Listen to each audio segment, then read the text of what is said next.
हमारे साथ जुड़े रहने के लिए हमारे YouTube चैनल को सब्सक्राइब करें, साथ ही बेल आइकन को दबाएं। नेटवर्क न्यूज की खबरें सबसे पहले देखने के लिए। नमस्कार, स्वागत है आपका नेटवर्क न्यूज में। मैं हूं आपके साथ सपना Dubey.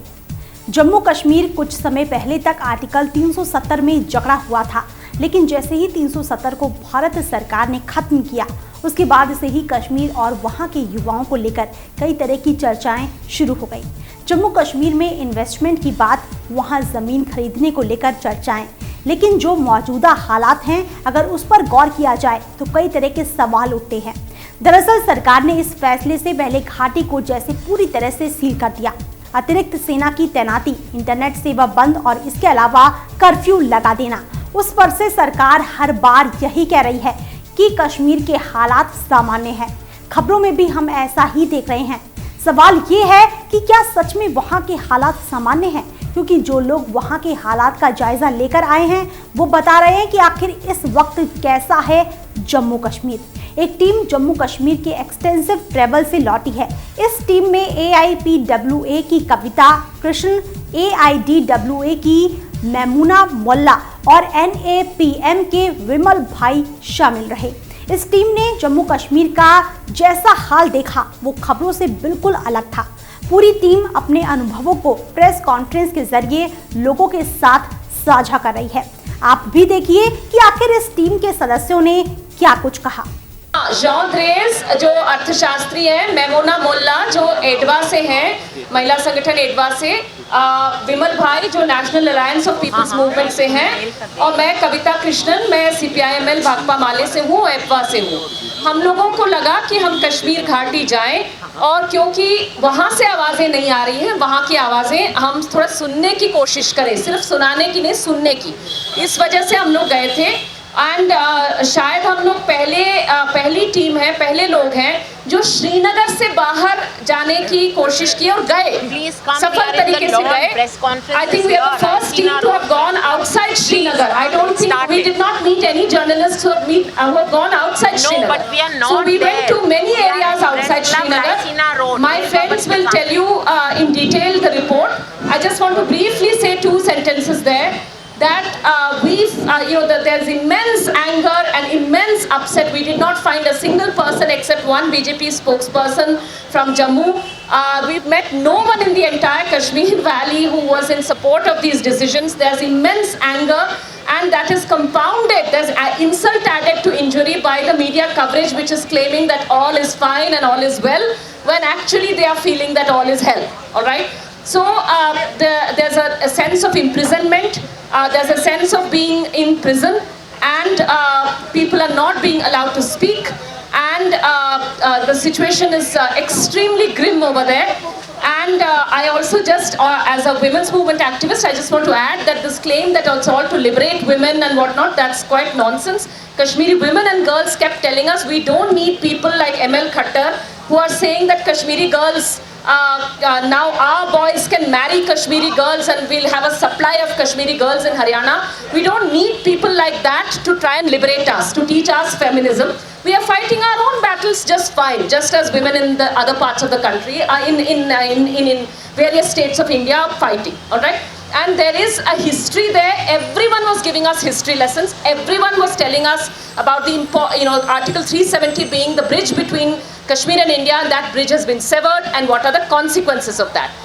So I'll just end by appealing that more people must go. I'm sure that civil society friends will certainly go, but I would also appeal to the media, please go. Please step out of Srinagar. Please go and speak to people. So I'll give the mic to Vimal Bhai.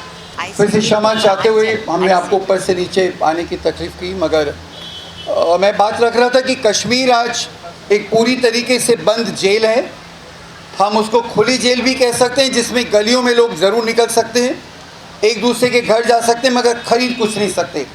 वहाँ पर internet बंद है, ये सब बातें हमको आई हैं, phone बंद हैं। लोगों का कहना था कि 17 साल में पहली बार ऐसा हुआ है जब लैंडलाइन तक काटी गई है।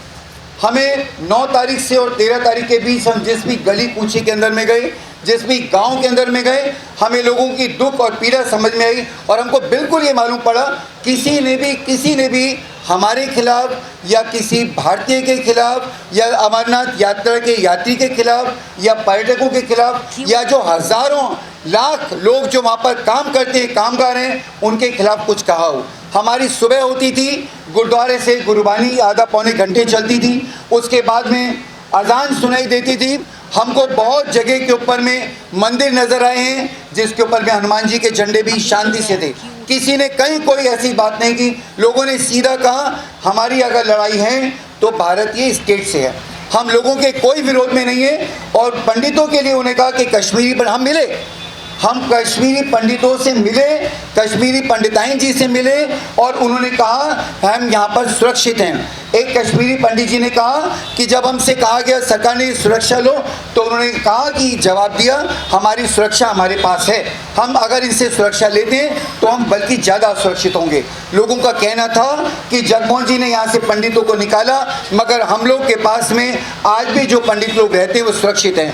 हमको कलकत्ता से आए सुनार मिले छोटे लड़के जो कि 6 साल से काम रह रहे हैं। पूरे लगभग राजबाग में 200 के करीब होटल हैं, उन सब होटल के अंदर में सिक्किम से लेकर के पश्चिमी बंगाल से लेकर के जगह जगह के लोग, भारतीय लोग, लड़के काम करते नज़र आए।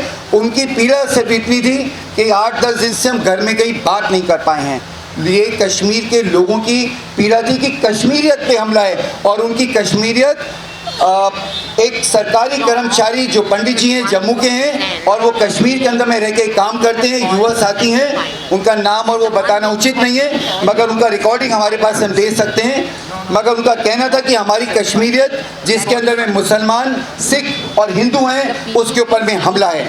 हमको कहीं पर भी वो विकास, जिस विकास को प्रधानमंत्री महोदय या दूसरे गुजराती महोदय बोलते हैं वो गुजरात के वो विकास लाएंगे, हमें ऐसी कहीं कमी नजर नहीं है। हम गांव-गांव के अंदर में गए, गांव के बच्चों ने बताया कि हमारे इंटरनेट चेक किए जाते थे, हमारे फ़ोन चेक करते हैं तो घर वाले कहते हैं फ़ोन घर में रख करके जाओ क्योंकि फ़ोन छीन लिए जाएंगे। और लोगों ने ये भी बताया घर में औरतें भी असुरक्षित हैं क्योंकि रात को 11-12 बजे पुलिस नहीं मिलिट्री आती है और धड़धड़ाती आती है और फिर वो किसको कहाँ ले जाती है, कैसे करती है, महिलाएं बोल नहीं सकती कि क्या होता है, क्योंकि वो ज़रूर हर गांव में बताया कि दूसरे गांव में महिलाओं के साथ ऐसा हुआ, मगर दुख के बाद वो ये कह नहीं पाए कि इस गांव में या हमारे घर में भी हुआ। और हमने कहा जब उनसे, हमने दिल्ली का उनको, क्योंकि मेरा पहला वाक़या था, मैं कश्मीर गया था ऐसी परिस्थिति, मैंने उनको सुझाने लगा कि आप क्यों नहीं इकट्ठे हो जाते हैं, घंटी बजाते हैं, तो वो थोड़ा मुस्कुराए भी और थोड़ा हतप्रभ होकर उन्होंने चेहरा देखा। उनका कहना था कि अगर हम अपनी आवाज़ दिन में किसी को बताते हैं कि हमारे घर में ऐसा हुआ तो हमको फिर बाद में उसके तरीके झेलने पड़ते हैं। हमारे बच्चों को मिलिट्री उठाकर, पुलिस से मिलिट्री उठा कर के ले जाती है और मारती है, पीटती है, कितने दिन रखती है। एक बच्चे ने बताया 40 दिन रखा और जब वो छूट करके आया तो उसके परिवार से 100 रुपये रोज़ का लिया गया उसके खाने का और जेल में डाल करके जो प्रताड़ित किया गया। तो मिलिट्री बताती है कि इसके साथ हमने किया है, अगर आप लोग ने भी कुछ किया तो आपकी दशा भी इसकी तरह होगी।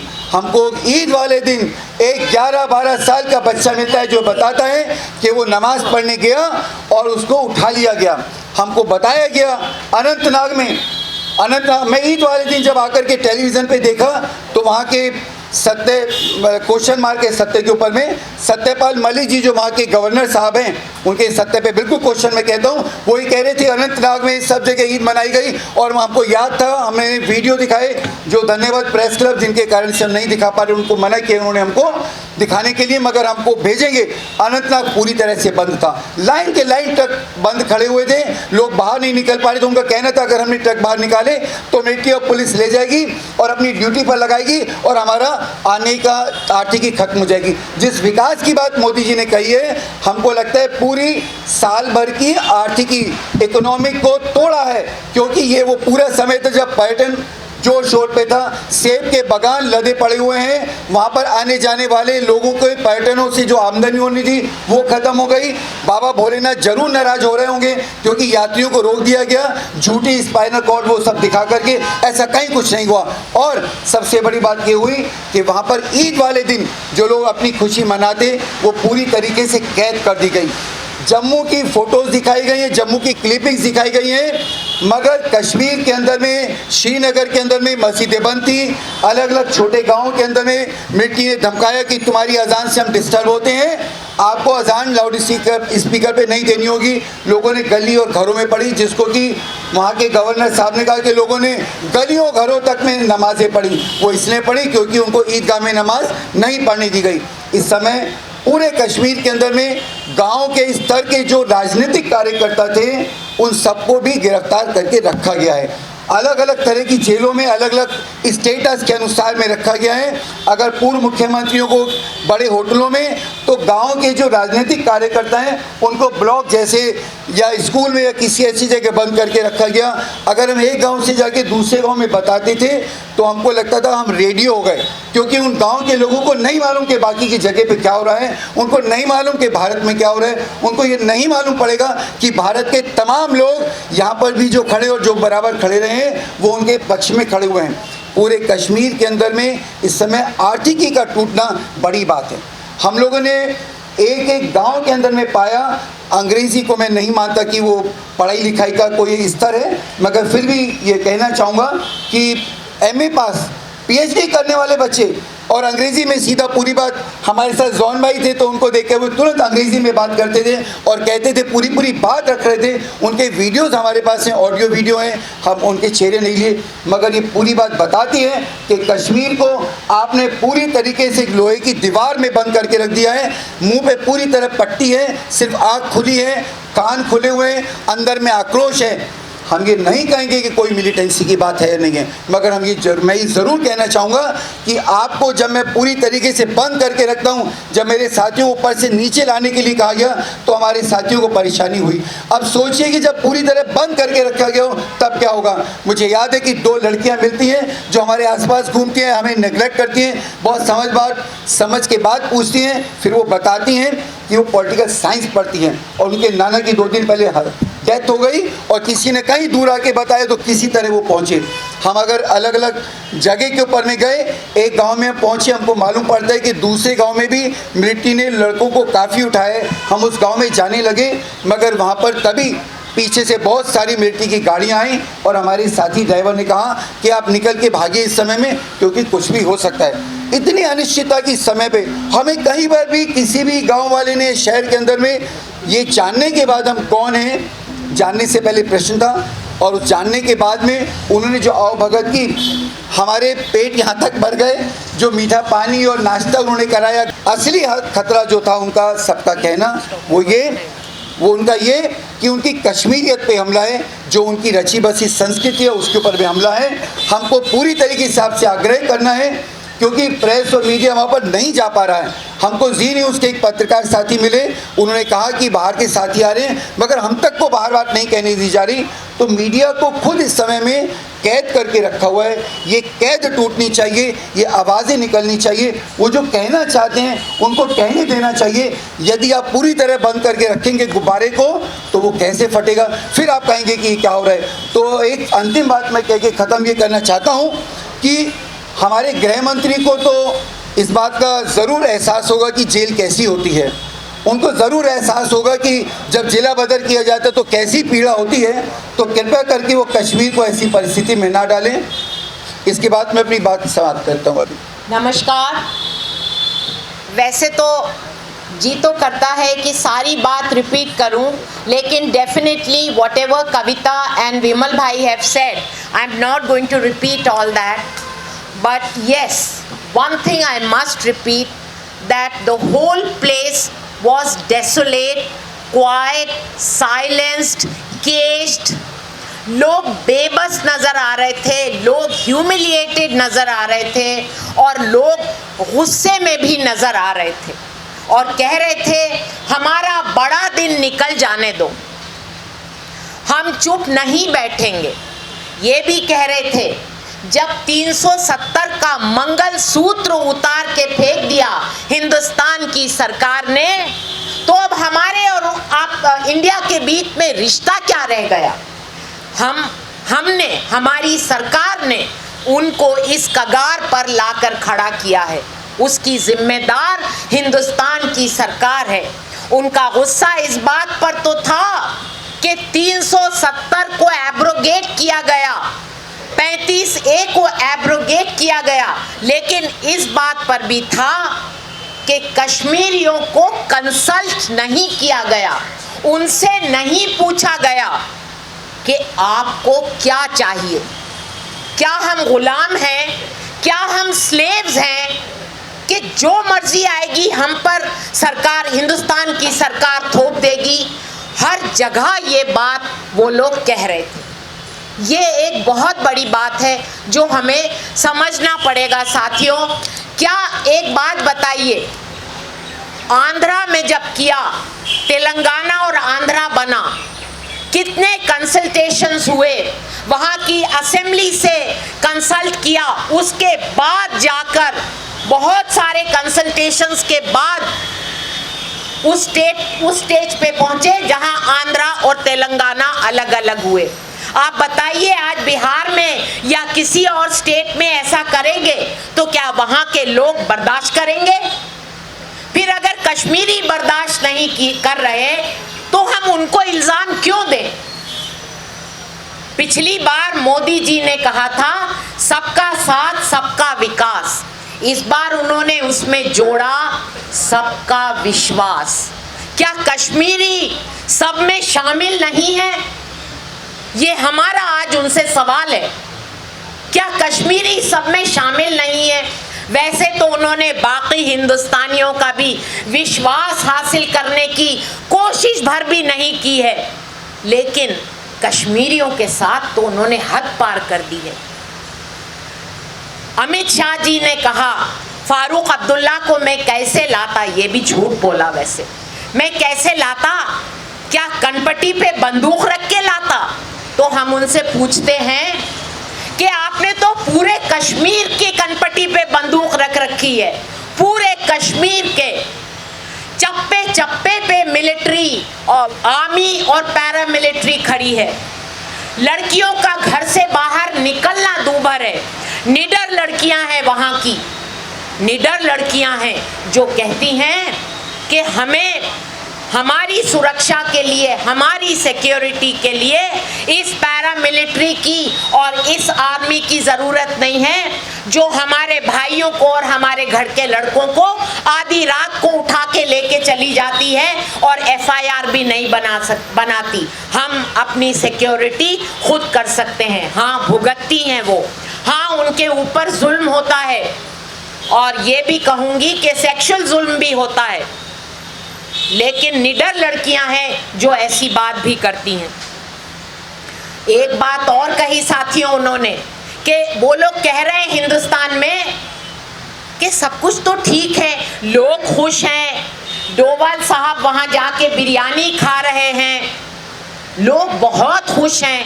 अरे खुश हैं अगर, तो फिर इतनी चप्पे चप्पे पे मिलिट्री क्यों लगी है? क्यों लैंडलाइन बंद है? क्यों लोगों के फोन बंद हैं? क्यों इंटरनेट बंद है? क्यों न्यूज़ प्रिंट खत्म हो गई कि कश्मीर में अखबार भी नहीं निकल सकते? तो उनकी अपनी जो सच्चाई है, उसका तो सच्चाई जिसे कहा जाता है उसका तो वहीं पर्दाफाश हो जाता है।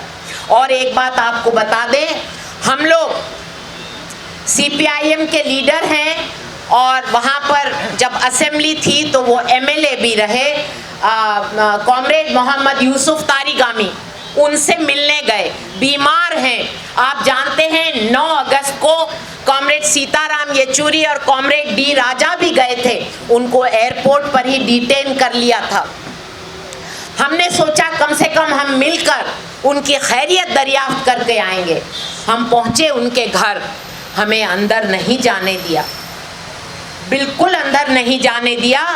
कहा कि वो हाउस अरेस्ट पर हैं, और हमें फिर बाद में पता चला कि फारूक अब्दुल्ला के साथ जो हुआ कि प्रेस से बात कर पाए थे वो पहले दिन, तो क्या हुआ था, उनके यहाँ जितनी पुलिस तैनात थी, सारी की सारी पुलिस जो उनके यहाँ तैनात थी उसको सस्पेंड कर दिया गया था।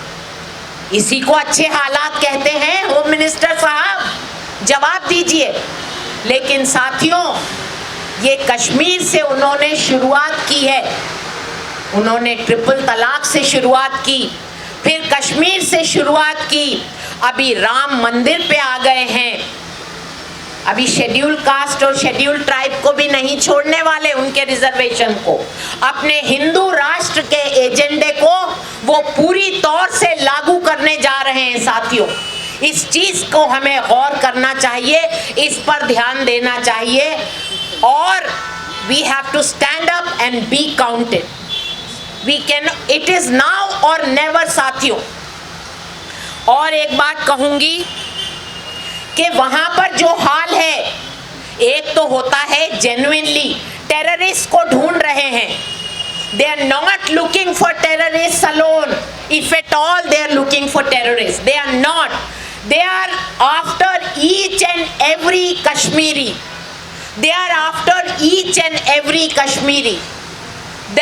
We did not find, as Vimal Bhai told us, any signs of communal polarization at the ground level, but they are pushing people into that. They have discredited the politicians who were pro-India. So what are they aiming at? These are questions. One last point I must tell you that I have observed, that our India's Rashtriya Swayam Sevak Sangh, RSS, is a great admirer of course Hitler and now of Israel. Israel is doing what was done to them.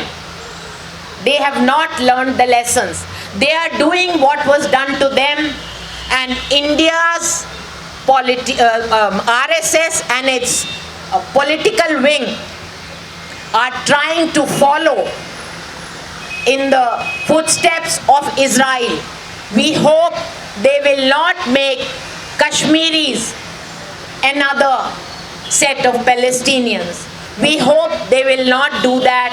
Let all of us fight and ensure that that does not happen. Yes, Kashmiris are in a rage, but they look up to us. They look up to us for support, because wherever we went, yes, they were angry, but they told us, आपका बहुत बहुत शुक्रिया जो आप हमारे सवाल उठाती हैं, जो हमारी जिद्दोजहद को हाईलाइट करती हैं और हमें सपोर्ट करती हैं। हमें इसी सपोर्ट की ज़रूरत है।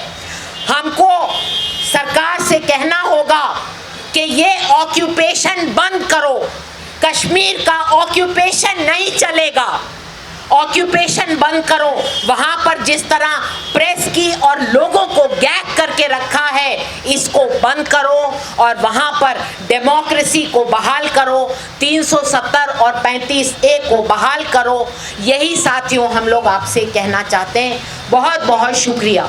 For those who came late, let me remind you that our purpose today was not mainly to give speeches, but to show you audio-visual material from Kashmir, including wide-ranging testimonies from ordinary people from all over Kashmir. And we especially wanted to show you a short 10-minute film that has been made overnight, very kindly by a friend of ours who worked through the night. All this material will be released immediately after the press conference, and I hope that you will especially see the film, because it conveys the voice of Kashmiris and their anger and humiliation that my friends have talked about. If you have not given your contact details on the sheet of paper that has been circulated and is being circulated, then please give them to Saloni, who is sitting here in the corner. The fact that this film cannot be shown today here because permission to show it has been refused is a tragedy, because if this simple film conveying the voices of ordinary Kashmiris cannot be shown in the Press Club of India, Where will it be shown? You can already anticipate that no other university or press club or public venue in India will allow this very simple film to be shown. The problem of Kashmir begins with this unwillingness of the Indian government to let the Indian public know the truth about Kashmir. And that is why we went to Kashmir, because we wanted to see the situation for ourselves and share our observations with the Indian public. Because of the suppression of truth, there are many misconceptions in India about Kashmir and about the situation in Kashmir. Just to give one example very briefly, there's a widespread belief in India that Kashmir is some kind of backward region where people are desperately poor and need investment from the rest of India to prosper. According to one editorial in Times of India just a few days ago, Kashmir is 200 years behind the rest of India as far as development is concerned. This is complete nonsense. Nothing could be further from the truth. I have been to Kashmir 4 times since 2000, and every time I am struck by the prosperity of the people, especially the rural population, and especially in comparison with the catastrophic poverty and hunger of states like Bihar and Jharkhand and UP that I am familiar with. This is also well known from social and economic statistics to anyone who has bothered to look at these statistics. We have circulated some of these statistics a few days ago, and they are again in the material that we are circulating today.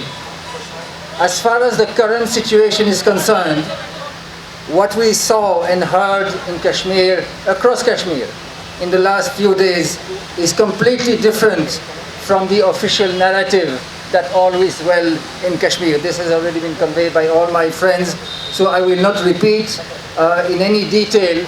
I will just recapitulate 3 or 4 points that I think the Indian public really needs to understand. First one, which is the simplest one to understand, is that there is massive military and paramilitary presence in Kashmir. This even the Indian government will admit. By the government's own admission, there are more than 5 lakh paramilitary and military in Kashmir. By now it's probably much more than 5 lakhs. With a population of about 7 million in the Kashmir Valley, that's almost 1 military or paramilitary person for 10 local residents. This is unimaginable. So there are paramilitary and military more or less every street corner, sometimes in front of people's houses. Sometimes there are long convoys coming down the streets, armed vehicles going down, announcing curfew, telling people to sit inside their houses. And of course, from time to time, pellet guns are being fired. We met some pellet gun victims in Srinagar this time as well. But the important point that the public does not necessarily understand, that it should be made very clearly by Maimuna, is that the purpose of this military presence is not primarily to look for terrorists or to defend the border against Pakistan. The main purpose is to control the local population and to prevent any protest, however peaceful they may be. You can be certain that if you try to do as much as a candlelight vigil in any place in Srinagar, or you try to stand in the street with a simple placard saying, reinstate 370, you'll be packed off immediately, and God knows what will happen to you after that. Number 2, curfew conditions prevail across Kashmir today, whatever the government may say. We were there for 5 days, and except for some places on the day before Eid, when there was some relaxation and immediately some troubles began, the rest of the time, pretty much everywhere we went, the streets were deserted, all the shops were closed, the schools, of course, are closed. Basically everything is closed except some ATMs and chemist shops, and of course all the police stations. There are no communications of any kind. Mobile networks are shut, internet is shut, and for the first time we were told repeatedly, even the landlines have been shut, so there's no way people can communicate and even just wish each other on the day of Eid. Hundreds of people, of course, have been sent to jail, and we know virtually nothing about who they are, where they are, and their well-being. As I mentioned, sometimes there are relaxations in particular places for a specific period of time, and that is what allows sometimes sections of the Indian media to take nice visuals of people going about their business and shops being open and giving an impression of normality. But the truth is actually that it's as good as a curfew throughout the state, including on the day of Eid. We have any number of photos of deserted streets on the day of Eid when basically people were barricaded inside their houses. Third point, which has already been made, but I'll repeat it, people are angry. As Kavita mentioned, the only person we met who did not oppose the abrogation of 370 and 35A was the BJP spokesperson for Kashmir Affairs, with whom we had an initially cordial discussion in Srinagar, but it ended rather badly when he threatened us not to engage in anti-national activities. I will read a few quotes that capture quite well what we have heard again and again from ordinary people of all walks of life across Kashmir, just to convey their sentiment. Here is a young woman who lives in Safar Kadal in Kashmir, in Srinagar, and by the way, I think this has already been said, but nobody ever agreed to speak to us on camera, and nobody wanted us to record even their name and their residence. Everyone is terrified. So all the testimonies that we took are anonymized testimonies. So this anonymized young woman in Safar Kadal said, "हमारे साथ बहुत बड़ा धोखा हुआ है. हम लोग कैद हैं. हमारा मुंह बंद कर दिया गया." This we have heard again and again in the same terms. Similarly, somebody in Batmalu, elsewhere in Srinagar, पूरा कश्मीर को जेल बना दिया.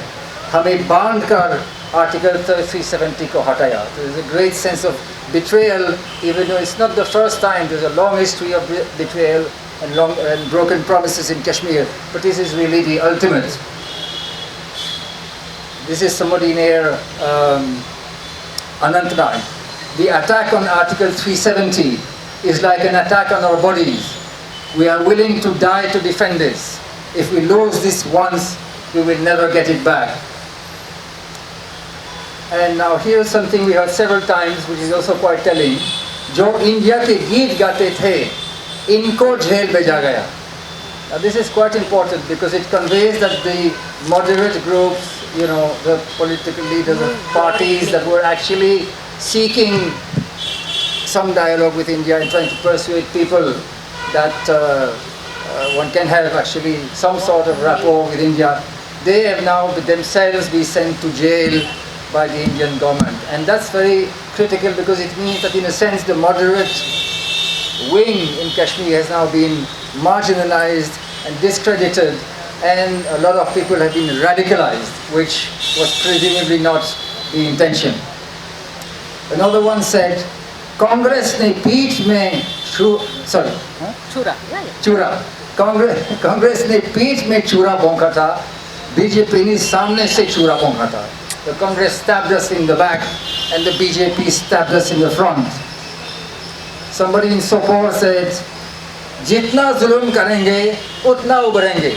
The more they repress us, the more we will rise up. जब तक एक कश्मीरी रहेगा, आज़ादी का नारा रहेगा. And there were a lot of people there who were expressing the same sentiments and even trying to shout slogans when we were there, even though they knew that it was not at all permitted. And then the last one, our hearts are full of tears, but we don't want to spoil Eid. After Eid, there will be peaceful protests. And this is the point on which I want to end, that people in Kashmir are waiting for a chance to protest. They know that now it is impossible.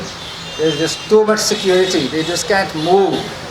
At the drop of a hat, they are sent to jail and nobody knows what happens to them after that. But people are waiting, and therefore the situation is very tense, very volatile. No one knows when and how the curfew conditions will be relaxed or lifted, and what will happen after that.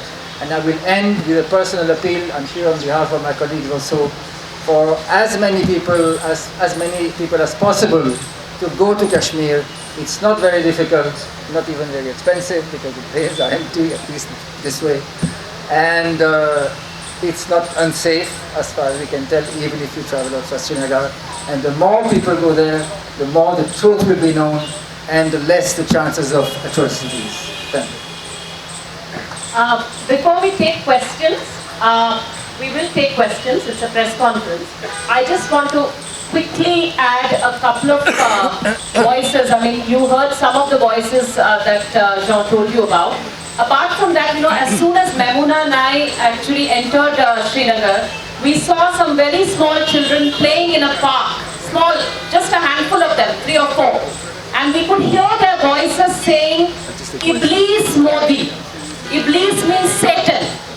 So शैतान मोदी, इब्लीस मोदी, ये छोटे छोटे बच्चे कह रहे थे। एक और मैं आपको बताऊं, मैं उनका नाम नहीं लूंगी, वो पुलिस की there is a police officer. I'll not identify anything about them so that it's not possible to get at them. But they were using a phone, right? So one of us said, "Oh wow, your phone is working. No one else's phone is working." And that police officer, IPS officer, said, तानाशाही के फायदे हैं, तानाशाही है ना, this is tyranny, this is dictatorship, and dictatorship has its uses. That person was against, that person was clearly critical, that person was a JNK police officer, and they were critical of this and they were saying this is a dictatorship. Those of us who visited Kashmir before, this is new. We have not heard this kind of thing from the JNK police, certainly, but this was also new, and there's a sense that this is wrong. And I just want to quickly add, because so many of you are using social media and putting this across, I just want to say something also which is a little different from just our report. मैं यहाँ, and I've said this before, मैं उसको हिंदी में भी कहूँगी कि देखिए, समझ लीजिए कि कश्मीर का इतिहास, कश्मीर का बच्चा आपको बहुत सरल चीज बता रहा है. Please, please, please don't take history lessons from certain TV channels. Please try and read up a little bit. Every child in Kashmir knows. The Pandits would tell us that. All other people in Kashmir would tell us this. That Article 370, that the instrument of accession जो sign किया महाराजा हरि सिंह ने, उसमें साफ-साफ लिखा हुआ है कि ये भारत के संविधान से हमें नहीं जोड़ता. उसके बाद में धारा 370 जब एक contract, the word used was contract, the word used was Mangalsutra, the word used was pull, bridge, and these are the things that said that our leaders, Kashmiri leaders and Indian leaders, there was a pact between them, and that pact was Article 370, a pact connecting Kashmir with Indian Constitution. Had that pact not been signed, had that pact not been offered, had Sardar Patel and Pandit Nehru and everybody not offered that pact, then Kashmir would have had the chance to do something else. वो और कहीं जाते. कश्मीरी लोग सब जानते हैं इस बात को कि अगर धारा 370 नहीं साइन किया रहता सरदार पटेल या नेहरू जी ने, तो वो कश्मीरी लोग उसी समय कहते कि हम तो फिर अलग हैं, चलिए हम अपना रास्ता खुद देखेंगे, या तो अलग रहेंगे या पाकिस्तान के साथ जाएंगे. ये उस समय अन्य जगहों ने किया. ये चीज कश्मीर जानता कि उन्होंने चुना, कश्मीर की जनता ने चुना. कश्मीर का राजा नहीं चाहता था भारत के साथ आना, वो हिंदू राजा था, नहीं आना चाहता था. कश्मीर की जनता जो मुस्लिम भी थी, हिंदू भी थी, वो कश्मीरियत सोचती थी कि वो भारत में ज्यादा सुरक्षित रहेगा, जो कि सेक्युलर है, जिसमें फेडरलिज्म है, और वहां पर ऑटोनॉमी, स्वायत्तता की जगह रहेगी. इसलिए वो आए, और वो भरोसा लगातार टूटता गया, और अब तो पूरी तरह से उस पर हमला होकर के उस पर थूक दिया है सरकार ने, फेंक दिया. एक बात. दूसरी चीज ये कि अगर आप 1 मिनट के लिए सोचिए, जो मैमुना जी ने भी कहा कि कल को अगर कोई उठ करके बिहार को रातों रात अगर सरकार घोषित कर दे कि चलो भाई बिहार कल से राज्य नहीं रहा, from tomorrow Tamil Nadu is not a state, we'll call it Hindustan, और we'll turn it into 2 little union territories, 4 union territory में, मगध में, मिथिला में और भोजपुर में, और क्या क्या में हम बांट देंगे बिहार को. तो वहां की पब्लिक क्या करेगी? लड़ेगी नहीं. वहां की पब्लिक विरोध करेगी, विद्रोह हो जाएगा. वहां पे सब कहेंगे कि ये तानाशाही है. तो जो चीज बिहार में तानाशाही है, जो तमिलनाडु में तानाशाही है, वो कश्मीर में तानाशाही क्यों नहीं है? कश्मीर के लोग वो हमें जो झूठ बोल रहे हैं कि नहीं कश्मीर के लोग अलग है, भाई वहां भी इंसान है, और वहाँ की हिस्ट्री और थोड़ा कुछ जानने की हम कोशिश करें. इतना ही मुझे कहना था. मैं इसके बाद आप लोगों से हम लोग सवाल लेंगे. Please one by one, let's take questions one by one civilly, and some of us from the team will try and answer. whatever your questions are. So let's take it one by one. कविता, हाँ. क्या आप लोग की जम्मू में हिंदू आबादी से और लद्दाख के बुद्धिस्टों से बात हुई है, उनकी क्या प्रतिक्रिया है?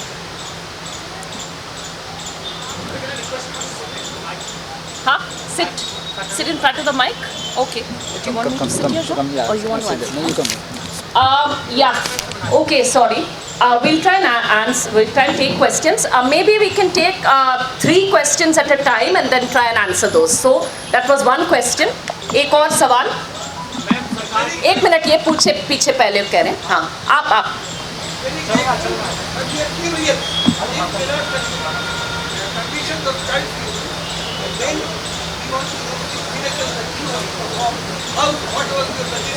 Yeah, we'll do that.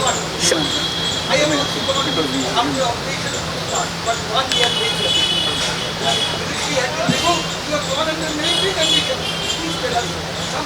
Sure.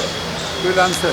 You. सरकार की तरफ से कहा गया कि इससे पहले घरों में जो है राशन मुहैया कराया गया, इसका ठीक. ये 3 सवाल थे. हाँ? लाइट क्वेश्चन वो भी अच्छा चलिए ले लीजिए. हाँ. Yes. Okay. We'll briefly reply. Let me answer the press club one first. See, actually, we were told just now by press club people. Huh? What's that? Yeah. So press club told us that we are not allowed to use the projector here. People from press club have also then said privately that there's a lot of problems here, a lot of surveillance. We are also under pressure, and so please understand that we are not able to see this. Now, what I'm saying is, what we are saying about this is nothing personal. We do understand there are pressures, but surely there's a time when we all need to show a spine and stand up to pressure. And if the Press Club of India can't do that, who can, right? If we should not bend, right? So that's all we are saying. We don't have anything, we are not making any personal allegations against anyone here.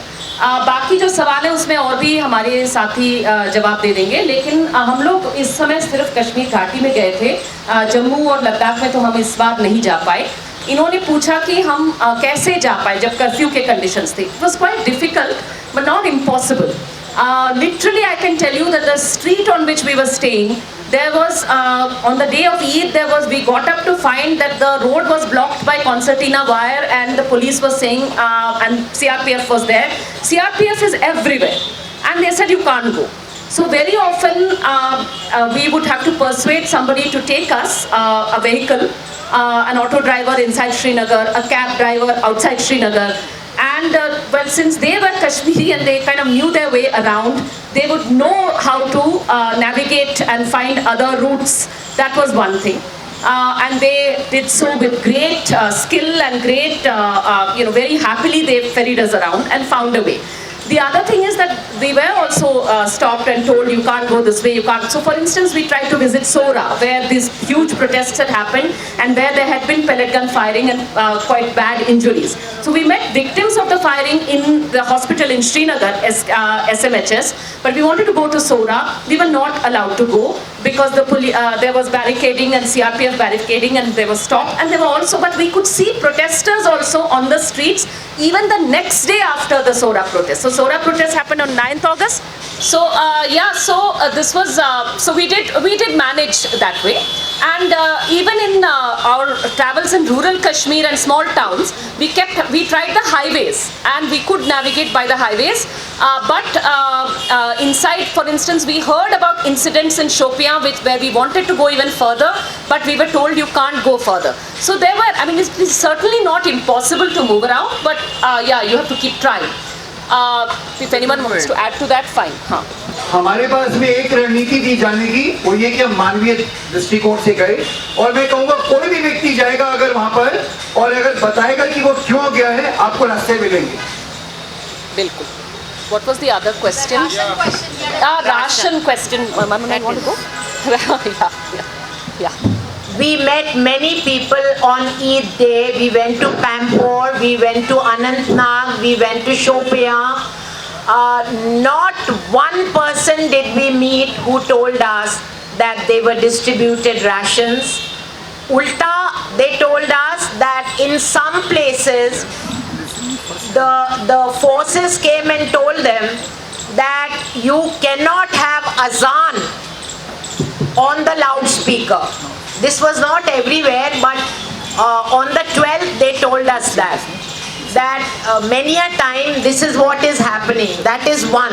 And two, only in the neighboring mosques, which means in their mohalla or in their village, they could perform Eid namaz. Now Eid namaz is performed either in Eidgah or Jama Masjid, wherever. But this time that was prevented. They were not allowed to go to the Eidgah everywhere, not only the Srinagar Eidgah, but Anantnag, Shopian, everywhere the Eidgahs were closed and they were asked to pray only there. Ration, no, nobody told us unless it was given in secret. And they were so magnanimous, the government, the central government, that they said, hey bhai, छुपके दे रहे हैं, एक हाथ दे रहा है, दूसरे को पता ना चले. अगर ऐसा हुआ है तो शायद हमें पता नहीं, but otherwise तो ऐसा कुछ नहीं हुआ है. मुझे राशन जरूर दिया गया, मैं सहमत हूँ, राशन दिया गया. यहाँ के एक सज्जन गए तो उनको बिरयानी उन्होंने खाई. कश्मीर के लोगों ने उनको राशन दिया नहीं. तो मैं more questions, but I also want to respond to somebody who's shown us a piece of news which the Prime Minister has apparently said about the likes of us. I also want to respond to that. Please, let me take 3 more questions. Yeah. First her. Yeah.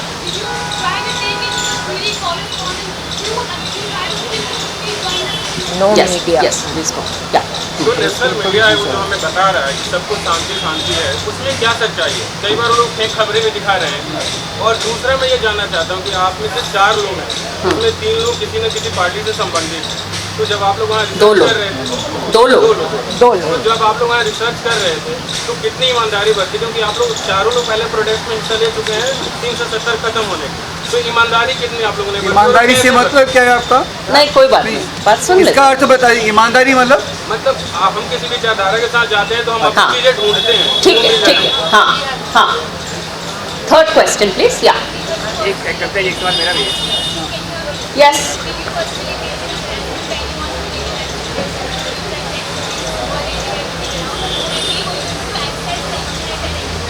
No.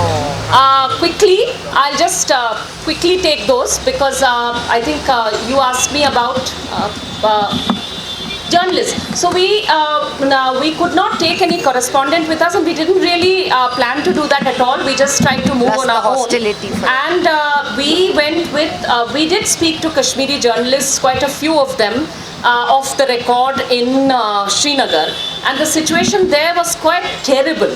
Because they, some of, we've been told that papers are not coming out, but in fact some of the Kashmiri newspapers have done better than the newspapers during the emergency otherwise, because they've been printing in spite of everything.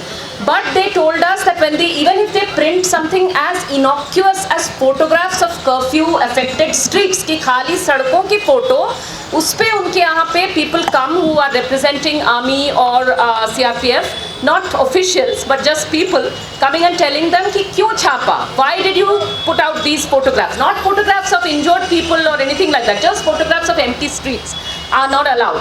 And we saw papers. One thing which we clean forgot to mention, which was there actually in our visual documentation, was the newspapers of Kashmir. So there was one newspaper, Greater Kashmir. Front page, so that has some news.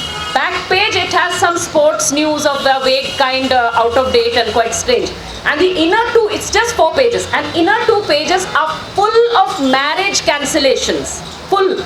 So, and the other thing is when the Indian government is saying there is no curfew and आपने पूछा ना कि सब normal है कह रहे हैं. अब वहाँ पे गवर्नमेंट कह रही है कि कर्फ्यू नहीं लगाया, बस सेक्शन 144 लगाया जिसमें 5 लोग नहीं इकट्ठा होते. तो मामला ये है, वहाँ मूव करने के लिए 144 में मूव करने के लिए वो हर जगह CRPF कहती है आपका कर्फ्यू पास कहाँ है.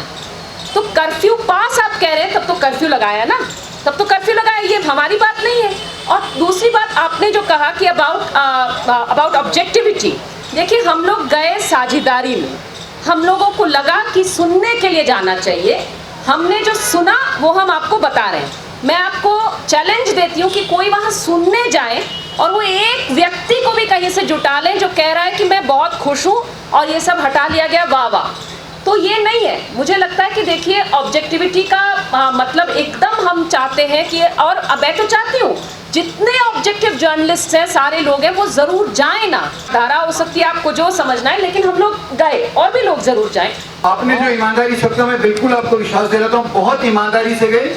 मैं national alliance for people's movement से हूँ, किसी पार्टी, कांग्रेस, बीजेपी लड़ से बिल्कुल भी नहीं हूँ। और हम सब लोग वहाँ पर एक टीम के तरह से गए थे। हमने ना एक दूसरे पे विचारधारा थोपी, ना वो आंदोलनकारी पार्टी छोड़ के बनने वाली, ना मैं कोई पार्टी ज्वाइन करने वाला। और मैं आपसे भी कहूँगा साथी, आप अगर ईमानदारी शब्द से ही जाएंगे, हमने सिर्फ जो देखा वही कहा है। क्योंकि मेरी पहली विजिट थी, मैं तो बहुत ही इंडिपेंडेंट बन करके गया था, और गांधी होने के नाते शांति शांति की बात कहने जाता, मगर इस शब्द में क्या कहता, मैंने सिर्फ सुना लोगों को, और वो आपके सामने रखा। Just to clarify the situation as far as the media is concerned and the scope for knowing the truth. The Kashmiri media is as good as muzzled. Right? They are just not allowed to do their work. They have no communication, and even if they know the facts, they are not allowed to print or say things beyond the point. The Indian media is, I'm afraid, doing a poor job, and this is one reason why we are here. Foreign journalists, it seems, are just not allowed in because they need permission. And we went to the place where they hang out. There's actually just one hotel now in Kashmir where there are some people. All the other ones are empty. The only persons from associated with foreign media agencies like Reuters, New York Times, BBC and so on are Indian persons who are basically acting as their correspondents. But those people are actually doing pretty good reports in many cases. And if you take the trouble to look on the internet for reports from New York Times, BBC, Reuters, Al Jazeera, Huffington Post, you will see pretty much the same as what we are saying today. There's absolutely no contradiction. So I think that's quite important to understand. Just one sec. About the media, there are two more things that I would like to say. One is, as far as the Kashmiri newspapers are concerned, now they do not have newsprint to come out, because the newsprint has to go from Delhi and they can't get it now. The other thing, you said whether we are doing fair reporting. Now, there were some journalists who went from here, some TV journalists, and they interviewed the people, say at a chowk.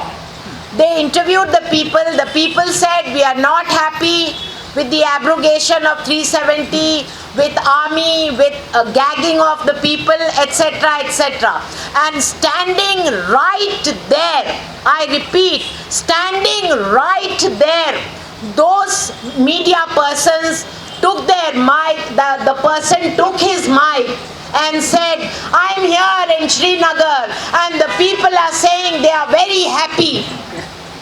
And the people started fighting with them. What are you saying? We just told you we are not happy and you are saying we are happy.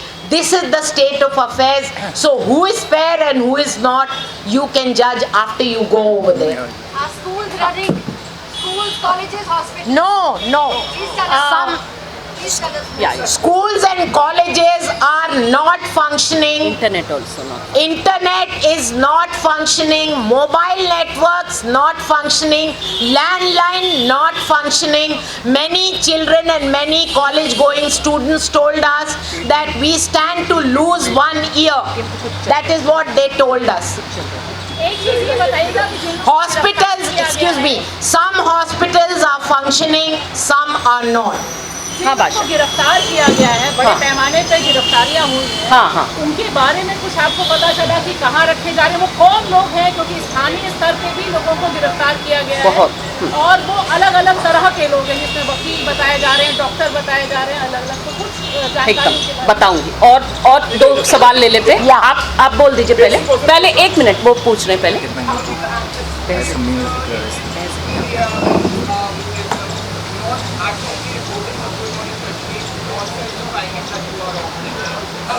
Louder, I can't hear. Okay. हाँ, will fine. हाँ, got it. हाँ। आप कोई आम लोग नहीं है, जानी मानी हस्ती है। आप तस्वीर जाते हैं, सरकार को पता होगा।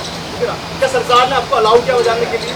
हाँ, मैं कह देती हूँ फटाफट जो भी मैं कह सकती हूँ। देखिए, गिरफ्तारियों के बारे में हमने पहले भी कहा था भाषा कि हम लोग जो वहाँ पे हम लोग जान पाए कि यहाँ हम पढ़ के गए थे कि 100 से ऊपर लोग गिरफ्तार हैं, नेता लोग। श्रीनगर पहुँचे तो पता लगा कि वो संख्या कम से कम 600 है, लेकिन उनमें से जो मेन लीडर्स हैं वो कहाँ कहाँ रखे गए हैं वो एक जनरल आइडिया में पता है। लेकिन बहुत सारे लोग, जैसे हमारी दोस्त हमीदा नईम जो प्रोफेसर है कश्मीर यूनिवर्सिटी की और महिला आंदोलन की हैं, वो कहाँ है जानने की हमने कोशिश की, हम नहीं जान पाए। हमने सुना कि शायद सेंट्रल जेल में है, लेकिन हम नहीं जान पाए। और जो नीचे नीचे गाँव में जो लोग उठाए जा रहे हैं वो कहाँ रखे जा रहे हैं, कुछ लोग थानों में, कुछ लोग आर्मी कैंप में और कुछ लोग घरों में नज़रबंद है, हाउस अरेस्ट में, उसका तो कुछ पता ही नहीं चल पा रहा था। और जितनी बड़ी संख्या, हर गांव में आप जाओ तो पता चलता है कि दसियों बच्चे वहाँ पे उठा लिए गए, दसियों। तो उन लोगों का पता लगाने के लिए वहाँ जाने की ज़रूरत है, पुलिस से पूछताछ करने की ज़रूरत है।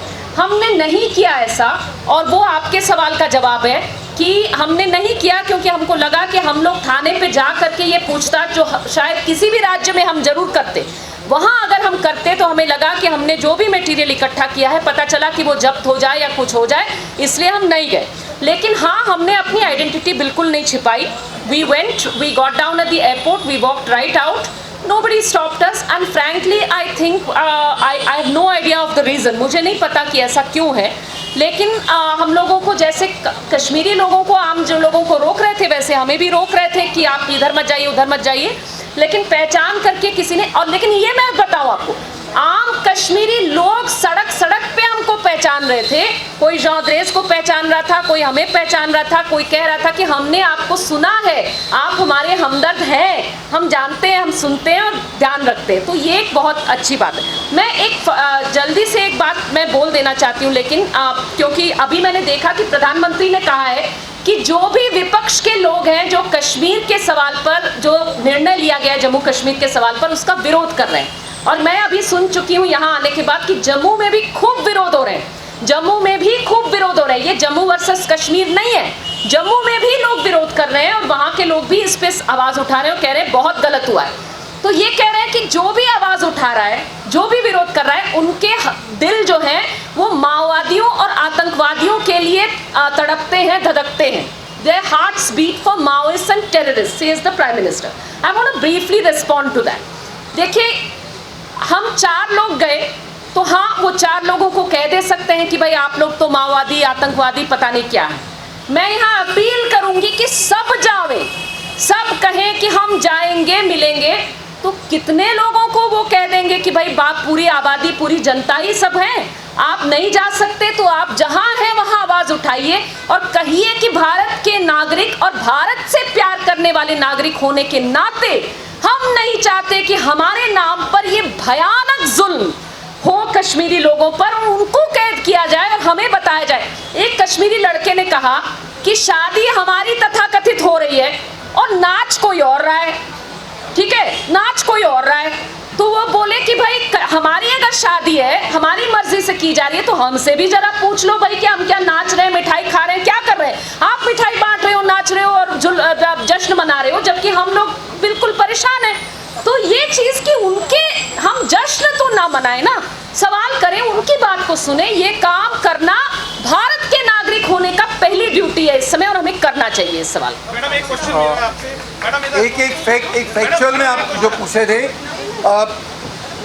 जो स्टोन पैटर्स जिनको कहा गया है ऐसा करके, हमको एक जगह से खबर मिली कि लगभग 1000 लोग थे, और जो फॉर्मर एमएलएज, मिनिस्टर्स वगैरह हैं, वो हरी निवास करके जगह है, वहाँ पर रखा, ऐसी खबर में सिर्फ Omar Abdullah former chief minister अलग, और संतूर होटल के अंदर में एमएलए एक्स्ट्राज रखे गए, और अननोन होटल के अंदर में, और फिर हाउस अरेस्ट के अंदर में, वीडियो ऑफिस के अंदर में, और थाने के अंदर में, और जो पुराने केसेस थे वो लोगों पे खड़े कर करके लोगों को गिरफ्तार करके रखा गया है।